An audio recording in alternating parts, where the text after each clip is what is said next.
계속 유동성이 들어가기는 힘들다는 게 저의 견해고, 정책 효과 때문에 나타난 예를 들어서 집값 상승 효과는 거의 끝을 보이는 게 아닌가? 서울과 수도권의 부동산 시장이 굉장히 위험하다.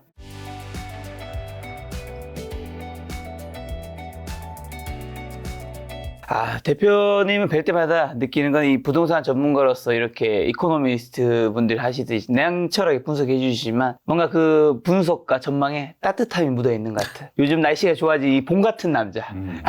노력하겠습니다. 자, 벚꽃처럼 떨어지지 않게. 하지만 벚꽃은 떨어지기에 매력이 있는 거지. 그렇죠. 새로 또 새순이 나잖아요. 그렇죠. 이제 벚꽃 시즌도 거의 끝났죠. 예. 자, 요즘 경기 좋지 않잖아요. 뭐 많은 분들 느끼고 있을 텐데 부동산 시장에서 느끼는 경기는 좀 어떨까요? 뭐 일단 전반적으로 지역별로 굉장히 차가 크게 나타나고 있는데 뭐 갑자기 뭐 가격이 크게 하락하거나 뭐 이런 상황은 아니고, 일단 경기가 안 좋다고 그리고 경제 상황이 안 좋다고 하지만 부동산 시장은 일종의 시간차가 좀 있거든요. 예를 들어서 당장 뭐 경기가 안 좋다고 그래서 부동산 가격이 하락하고 이런 상황은 아니니까 조금 이런 경제 상황과 그리고 경제 전망과는 시차가 좀 존재한다. 그래서 당장 뭐 가격이 하락하고 뭐 이런 상황은 아니다라고 판단하고 있습니다. 자, 그럼 2025년 지금 벌써 4월이에요. 벌써 중순으로 왔습니다. 1월에서 4월까지 현재 부동산 수도권 집값 상황 어떻고, 요즘 사람들 그럼 수도권의 사람들의 심리 좀 어떤 것 같으세요? 솔직히 말씀드리면 지금 시장 상황을 어떻게 판단하기가 굉장히 어려워요. 왜냐하면 두 가지 변동성이 있었기 때문이에요. 첫 번째는 뭐냐면 이제 서울을 중심으로 해서 뭐 잘 아시겠지만 여러분도 토호제 지정하고 그다음에 그 전에는 폐지가 있었지 않습니까? 그렇죠. 이렇게 정책의 변동성이 커지다 보니까 지금 일어나는 변화를 예를 들어서 시장 상황을 판단하고 전망하는데 사용할 수 없다고 봐요. 그러니까 예를 들어서 저희가 부동산을 내 집 마련하고 뭐 부동산 투자를 하는데 당장 6개월 후를 얘기하는 게 아니지 않습니까? 그래서 3년 후, 4년 후 이런 시장의 변화가 중요한데, 당장 이렇게 시장이 막 급등락하고 거래량이 변화하는데 그걸 통해서 장기 전망하기는 좀 어렵다. 그래서 지금의 시장 변화를 좀 논하기는 힘든 상황인데, 한 가지를 말씀드리자면 뭐냐면 사실은 자산 시장에서 가장 중요한 건 뭐냐면 리스크잖아요. 리스크. 근데 리스크는 뭐냐면 변동성을 의미해요. 많은 분들이 리스크를 얘기할 때 손실 가능성을 얘기하는데, 투자로 자산을 본다면 변동성이 되게 중요합니다. 그런 측면에서는 지금 한국의 부동산, 특히 서울과 수도권의 부동산이 변동성이 굉장히 커졌어요. 그 얘기는 뭐냐면 위험하다는 겁니다. 그러니까 이 얘기를 이제 다시 말씀드리고 싶어요. 뭐냐면 위험하다고 생각하면 가격이 많이 떨어진다는 얘기가 아니고, 이 얘기는 다시 드리겠고, 변동성이 커졌다는 거예요. 그래서 가격이 막 크게 올랐다가 떨어지기도 하고 거래량이 증가했다가 크게 감소하기도 하고, 이런 변동성 차원에서 보면 서울과 수도권의 부동산 시장이 굉장히 위험하다 라고 일단 판단할 수 있습니다. 자, 말씀해 주신 서울시가 송파구 잠실동, 강남구 삼성, 대치, 창담도 토지거래가 허가구역 해제했다가 다시 묶을 땐 또 반포 용산까지 더 확장해서 규제했습니다. 일단 뭐 묶은 이유는 뭐 정책적 실패라는 걸 깨닫고 이제 묶은 건 알겠는데 왜 반포 용산까지 확대했는지도 좀 궁금하고요. 실제 그곳의 현장 분위기 어떻고, 이 토제가 이 지금 다시 묶인 곳의 집값에 어떤 영향을 좀 끼치고 있나요? 일단 확대한 이유를 솔직히 잘 모르겠어요. 사실 경제적인 이유는 아닌 것 같고, 정치적인, 아무래도 뭐 정치 시즌이었어요. 그리고 또 하나 뭐냐면 어쨌든 정치인이니까 서울시장이나 어떤 서울시에서는, 그래서 제가 잘 이해는 일단 경제적이나 시장 차원에서 이해는 잘 못하겠다. 그런데 이런 측면이 있죠. 이제 해제해서 막 집값이 오르고 거래량이 폭증하니까 반대로 규제를 할 때는 그거보다 좀 범위가 넓어야 된다. 그렇죠. 그래야 효과가 날 수 있다라고 판단할 수는 있습니다. 그런데 뭐 정확한 이유는 제가 잘 모르겠고요. 대신 이제 시장의 변화를 저희가 주시해서 보는데, 첫 번째 아주 분명한 변화는 거래량이 급감하고 있어요. 그렇죠. 네, 뭐 불가피한 사실입니다. 그렇죠. 묶였으니까. 그렇습니다. 예를 들어서 서울의 아파트 거래량을 보면 지난해 7, 8월에 거의 9천 건까지 올라가요. 그러다가 그냥 시장에 큰 변화 없이 3천 건까지 줍니다. 그런데 올해 1월까지 3천 건까지 이제 계속되다가 2월에 토호제가 해제되면서 갑자기 6천 건 올라가요.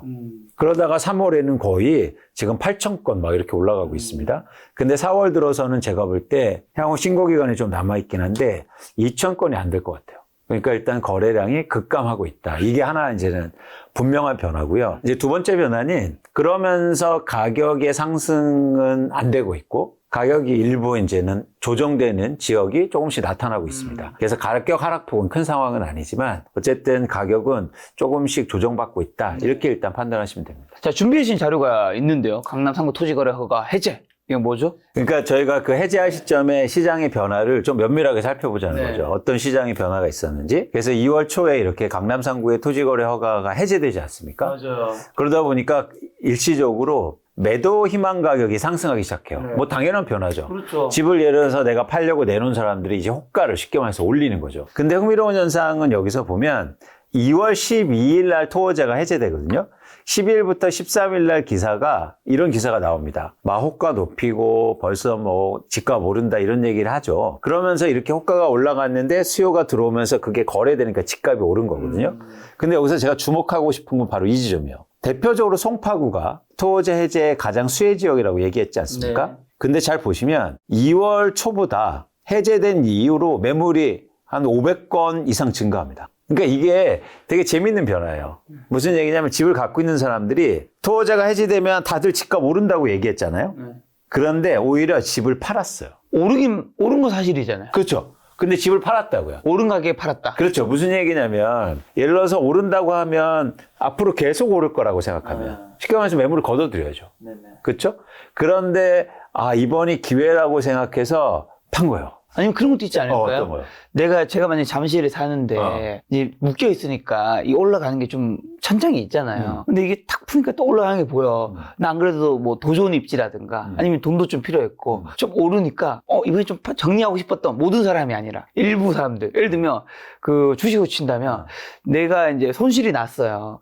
본전이 여기가요. 그리고 손실이 났으면 이 본전 오면 여기서 진짜 많은 사람들이 팔거든요. 그렇죠. 진저머리 난다고. 그렇죠.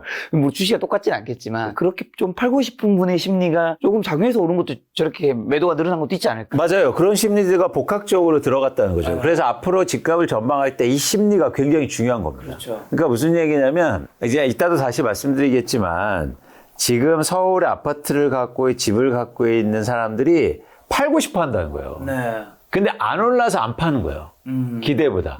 그래서 조금이라도 올면 매물이 확 증가한다는 거죠. 이 현상을 이번에서 토지거래 허가 지역의 이런 상황을 보면서 지표를 보니까 그런 현상을 저희가 두드러지게 볼 수 있다는 거죠. 그런데 중요한 건 왜 이런 현상이 나타나면 강남 집값의, 그러니까 대표적으로 이제 송파구도 강남 3구 중에 하나지 않습니까? 강남 집값에 공통적으로 여러분들이 보실 게 좀 있어요. 그걸 이왕 좀 말씀드리고 싶은데, 예를 들어서 우리가 이런 얘기를 하죠. 물론 이제 김 작가님도 저한테 이제 예정 질문에 있지만, 네. 어떤 거냐면, 지역 양극화를 얘기하잖아요. 그렇죠. 그러면서 이제는 강남 집값이 계속 오른다는 얘기를 하지 않습니까? 맞아요. 그 말 뜻엔 뭐가 있냐면, 수요가 많다는 걸 얘기해요. 네. 그렇죠. 그런데 그렇지 않다는 걸 말씀드리고 싶은 거예요. 무슨 얘기냐면 이제 예를 들어서 한번 볼게요. 이게 서울의 반포자이의 30평대 아파트의 실거래 가격입니다. 잘 보시면 이게 2019년부터 20억에서 지금 44억, 최고가가 44억이 최근에 거래됐어요.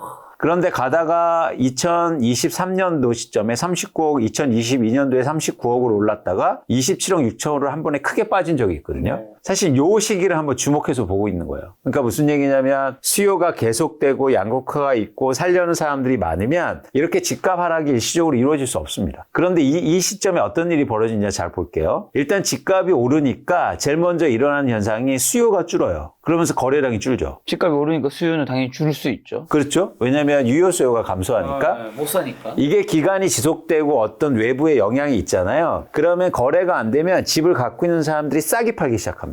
그래서 다시 거래량이 증가해요. 그렇죠? 이러면서 집값이 빠지거든요. 이 말씀을 드리는 근본적인 이유가 이것 때문이에요. 반포자이에 지금 보면 2024년 기준으로 해서 전체 아파트 중에서 33%가 투자로 갖고 있어요. 굉장히 많은 비중이죠. 그러니까 예를 들어서 내가 내 집에 살고 있으면 절대 싸게 팔지 않아요. 거주하고 있으니까. 이 투자 비율은 어떻게 알아요? 전체 가구 수에서 2년 동안 전세 매매 건수를 비율을 구해주면 됩니다. 그러니까 투자로 갖고 있으면 전세 매매로 갖고 있겠죠. 그렇죠? 그래서 33%는 내가 투자 목적으로 갖고 있는 거예요. 물론 일부는 아닌 사람도 있겠지만 근데 우리가 그렇게 볼 수밖에 없겠죠. 어느 정도 가정하자는 거죠. 그래야 시장 전망이 가능하니까. 그렇죠. 근데 잘 보시면 2015년부터 계속 증가하지 않습니까? 네네. 그러니까 집값을 올린 이유가 투자 수요가 증가해서라고도 판단할 수 있고. 그렇죠. 늘었죠. 그렇죠? 지금은 투자로 굉장히 많이 보유하고 있다는 걸 또 이야기하게 돼요. 네. 그래서 무슨 얘기냐면 거래가 안 되고 수요가 없는 상태에서 가격을 결정하는 건 이 매도 물량일 가능성이 크다는 거예요. 집을 갖고 있는 사람들이 어떻게 시장이 판단하느냐. 예를 들어서 아까처럼 송파구에서 일시적으로 토호제가 해제되면 집값이 오르니까 빨리 팔아야겠다 그러면 네. 예를 들어서 그런 현상이 마찬가지로 나타날 수 있는 것뿐만 아니라 반대로 뭐냐면 떨어졌을 때도 어떤 현상이냐면 거래가 안 되고 시장이 안 좋고 그러면 이렇게 싸게 팔 수 있는 매물도 상당히 많다는 거예요. 그래서 변동성이 굉장히 커질 수 있다는 걸 사실 이번에 토호제를 통해서 저희가 안 겁니다. 그러니까 이 지점이에요. 여러분들이 착각하시면 안 돼요. 무슨 얘기냐면 예를 들어서 강남에 막 수요자가 많아서 집값이 계속 오르는 게 아니고 네. 결국엔 수요도 있지만 매물에 그런 영향도 굉장히 크다. 네. 그러니까 집값이 오를 것으로 예상하면 매물을 계속 걷어들이는 거죠. 그렇죠. 그렇죠. 네. 그런 현상이 같이 이렇게 중첩되면서 집값이 오른 측면이 있는데 지금은 사실은 앞으로는 수요가 예를 들어서 토호제가 다시 지정되고 수요가 감소한 상태지 않습니까? 네. 그럼 거래량이 줄잖아요. 이제 거래가 안 될 거예요. 그럼 집을 갖고 있는 사람들이 어떻게 생각하느냐고 판단하느냐가 되게 중요하다는 겁니다. 그럼 여기서 궁금한 게 지금 이제 강남은 불패인가를 여쭤봐 주셨으니까 강남 집값이 그러면 이제 단기적으로는 조정을 겪는다는 건지 아니면 이 이미지만 이제 대표님이 준비해 주신 거 잘못 봤을 때는 그래 떨어지고 오르면 있지만 결국은 이게 이렇게까지 오른 거잖아요. 네. 단기적으로 떨어지고 결국은 우상해야 한다는 의미인 건지 어. 어떤 걸로 좀 해석해야 되는 걸까? 근데 장기는 아무도 몰라요. 그러니까 저희가 예를 들어서 이렇게 올랐다고 해서 20년 지나면 계속 오를 거라고 그건 아닙니다. 그러니까 과거가 미래를 담보하진 않아요. 그러니까 저희가 주목하는 건 이런 단기 변화가 있을 수 있다는 걸 얘기 드린 거예요. 제가 예를 들어서 5년 후에 10년 후에 상승하니까 그냥 사세요. 이거는 전문가가 필요 없죠. 이렇게 얘기하면. 그럼 우리가 모두 다 얘기할 수 있는 겁니다. 그리고 그 전망은 틀릴 수 있다. 그렇기 때문에 저희가 얘기하는 건 이런 단기 변동성이 있을 수 있느냐를 예상해야 되는데 네. 저는 그런 가능성이 굉장히 지금 높아지고 있다는 걸 계속 말씀드리는 이유입니다. 그러면 이제 장기는 전망을 안 하시니까 단기적으로는 이제 이렇게 우상향한 것 중에 하나가 똘똘한 채 선호 영상도 굉장히 큰 건데 그렇죠? 강남 상구 뭐 어떻게 보면 마용선도 좀 해당되는 부분도 있을 거고요. 그런 선호 영상은 앞으로 좀 계속 이어지는 건가요? 아닙니다. 잘 보시면 똘똘한 할체 현상을 다시 네. 한번 설명드릴게요. 그건 뭐냐면, 그러니까 우리가 강남이라든지 이 최근에 집값의 변화를 잘 한번 보실 필요가 있어요. 이게 뭐냐면 서울 아파트의 거래량입니다. 그렇죠? 그러니까 예를 들어서 거래량이 이렇게 증가하면서 집값이 오른 건 수요가 많다는 거예요. 근데 잘 보세요. 예를 들어서 2021년도에 집값이 크게 상승한 다음에 수요가 급감하게 되죠. 네. 그러면서 집값이 하락해요. 알겠죠. 그건 뭐냐면 집값이 오르면 그 가격을 감당해낼 수 있는 수요가 줄 수밖에 없습니다. 수밖에 없죠. 그렇죠. 갑자기 소득이 증가하지 않느나. 그런데 아주 흥미로운 현상이 일어났어요. 무슨 얘기냐면 잘 보세요. 그 가격을 감당하지 못하니까 주택담보대출이 떨어지지 않습니까? 그렇죠. 대출도 못 일으켜요. 그러니까 집값이 이렇게 하락하죠. 2022년, 23년도에. 그런데 2024년도에 갑자기 대출이 급증합니다. 그리고 또 하나 보실 게 뭐냐면 이렇게 가격이 하락하는데요. 가격이 하락하는데 정책 대출이 폭증을 해요. 특히 2023년도를 주목해서 보고 싶은데 유효 수요가 없어서 집값이 떨어지고 있었다고요. 네. 그런데 정부가 여기만 보면 56조 원을 시장에 유동성을 공급해서 유효 수요를 당겨왔어요. 그렇죠? 그러면서 쉽게 말해서 집값을 살려냈습니다. 빠지던 걸. 그냥 뒀으면 더 빠질 수 있었는데 그런데 이 자금의 유동성이 들어오면서 어떤 현상이 일어났냐면 이 유동성으로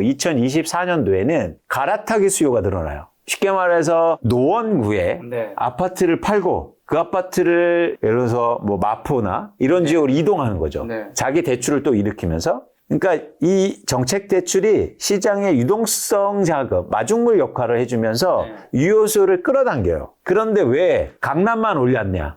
그렇죠? 왜 노원구는 지금도 하락한 상황이거든요? 강북구 이런데? 잘 보세요. 아까 말씀드렸듯이 이 정책 대출은 무주택자나 실수 거주자한테 들어갔죠. 그분들이 예를 들어서 9억 이하의 아파트를 삽니다. 그럼 그 아파트를 팔잖아요. 그 지역이 노원구라고 할게요. 그럼 그 지역을 팔아서 예를 들어서 마포구로 가요. 그러면 마포구는 수요가 증가하죠. 그런데 파는 사람이 없어요. 근데 노원구는 다르죠. 사는 사람도 있고 파는 사람도 있죠. 이해하셨죠? 그러다 보니까 노원구는 계속 빠진 상태에 있지만 사는 사람만 있었던 예를 들어서 강남 3구가 이런 데만 오른 거예요. 이건 양극화가 아니라 이거는 정책의 예를 들어서 효과입니다. 또 하나 이것 때문에요. 지금 서울에 현재 기준으로 해서 올해 1분기 기준에서 약 15만 채가 재건축 단계에 있습니다. 근데 정부가 재건축 규제 완화를 엄청나게 해줬단 말이에요. 그럼 어떻게 됩니까? 노아파트를 갖고 있고 재건축 대상 아파트는 매물을 거둬들이죠. 안 팔아요. 왜냐면 조금 있으면 재건축 될 거니까. 그런 지역이 어디가 많았느냐? 강남 3구와 뭐 예를 들어서 목동 이런 지역이 많았던 거예요. 흔히 말하는 좋은 입지. 그렇죠. 잘 보세요. 이거는 목동 신시가지 13단지인데 2024년 이후로 매물이 급감하지 않습니까? 이 아파트가 2280세대인데요. 매물이 9건이요. 그러니까 양극화가 원인을 정확하게 아셔야 된다는 거예요. 무슨 얘기냐면 다시 한번 말씀드릴게요. 집값이 빠질 때 정부에서 무려 80조 원이 넘는 유동성을 공급해 줍니다. 그러니까 그걸로 누가 집을 샀어요. 근데 집을 사는 동네를 보니까 집을 사기도 하지만 파는 사람도 많았어요. 그러니까 집값이 안 오른 거예요. 근데 이게 팔아서 이동하는 사람들, 그 돈을 갖고 이동하는 사람들이 대출받아서 집을 사잖아요. 근데 그런 지역은 매도 물량이 줄었던 거예요, 오히려. 사는 사람이 있는데. 그러니까 집값이 올랐던 거예요. 바로 이게 양극화를 만들었던 가장 결정적인 요인입니다. 그런데 이게 지속 가능성이 떨어진다. 왜냐면 이렇게 안 팔 수 없어요. 아까도 말씀드렸죠. 뭐냐면 송파구도 그런 변화가 일어나니까 막 팔고 싶은 사람이 많아진다고요. 그건 김 작가님이 말씀하신 게 똑같아요. 팔고 싶은 사람이 어쨌든 있다는 거잖아요. 그렇죠. 그러면은 시장이 변화하고 경기가 뭐 안 좋아지거나 아니면 정책이 바뀌거나 이러면 매물이 확 증가할 수도 있어요. 그러면 이제 반대 현상이 납니다. 그런 지역의 유효수요는 줄어있죠. 가격이 올랐으니까. 근데 팔려고 하는 사람들 많아요. 예를 들면 이게 그러니까 과장해서 말씀드리면 이 반포자이의 1000세대가 다 팔려고 하면 누가 사줄까? 그죠? 이게 앞으로의 시장을 결정짓는 가장 중요한 기준이 될 거고 결국에는 지금의 집값이 오르고 양극화가 오르는 이유를 명확하게 아셔야 돼요.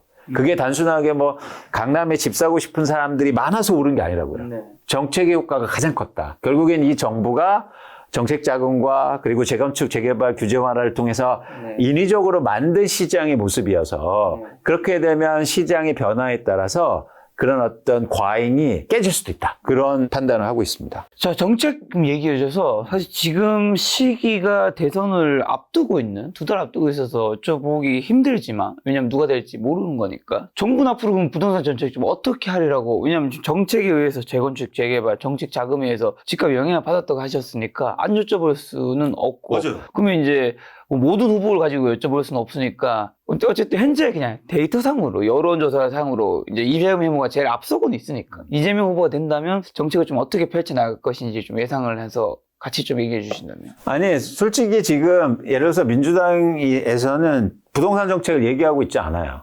판단할 수가 없어요. 그래서 어떤 정책이 나올 건지 공약이 나올 건지 아직 나오지 않아서 이제는 예측하기는 힘든데 일단 그동안 정책이 유지될 수 있는가 이제 핵심이에요. 그러니까 무슨 얘기냐면 두 가지 정책이죠. 하나는 뭐냐면 예를 들어서 정책 대출을 통해서 시장에 계속 유동성을 넣어줄 수 있느냐. 이게 핵심이죠. 두 번째는 뭐냐면 재건축, 재개발 완화를 계속 해줄 수 있느냐. 사실 이 지점인데 첫 번째는 뭐냐면 지금 이걸 보시면 부동산 대출이 대출 얘기를 많이 하잖아요. 어쨌든 급증한 측면이 있습니다. 최근 한 6년간 거의 800조 원이 증가했거든요. 그러니까 저는 이런 한계를 갖고 있다. 무슨 얘기냐면 부동산을 통한 대출이 지속 증가하기는 어렵지 않겠느냐라는 거죠. 그래서 이미 이 정부도 지금 정부도 대출 규제를 하기 시작했어요. 그렇죠? 여기서 변화가 일어나는 거죠. 그러면 아까처럼 계속 유동성이 들어가기는 힘들다는 게 저의 견해고 두 번째는 뭐냐면 재건축 재개발 규제 완화인데 저는 해줄 건 다 해줬다. 몇 가지 이제 법 통과가 있는데 사실은 이거는 좀 첨예하게 의견 대립이 있기 때문에 그래서 여기에서 시장이 예상치 못한 정책이 나오기는 힘들지 않겠느냐. 그래서 정책 효과 때문에 나타난 예를 들어서 집값 상승 효과는 이제는 거의 끝을 보이는 게 아닌가 그런 생각을 갖고 있다는 겁니다. 이제 토지 얘기를 좀 마무리를 지으면 지금 토지 다시 묶인 곳의 집값은 묶이고 떨어지고 있나요? 어떻게 되고 있나요? 요즘? 떨어지는 곳이 나타나죠. 오르진 않을 것 같고. 오르진 않죠. 근데 거래가 안 되면서 이제 떨어지기 시작했어요. 호가는 뭐 확연히 떨어졌고 호가를 엄청나게 올렸었는데 그러다 보니까 시장에서 이제 변화가 일어나는 거고 근데 부동산은 어쨌든 시계열이 좀 필요해요. 그렇죠. 시간이 필요해요. 이제 뭐 한 달이 이제 좀 안 됐으니까 그런 측면에서 시장을 지켜볼 측면은 있는데 너무 뭐 예상되는 시장 변화다. 거래량은 크게 줄면서 이제 가격의 추이를 좀 지켜봐야 될 건데 가격 하락도 좀 불가피하지 않느냐 보고 있습니다.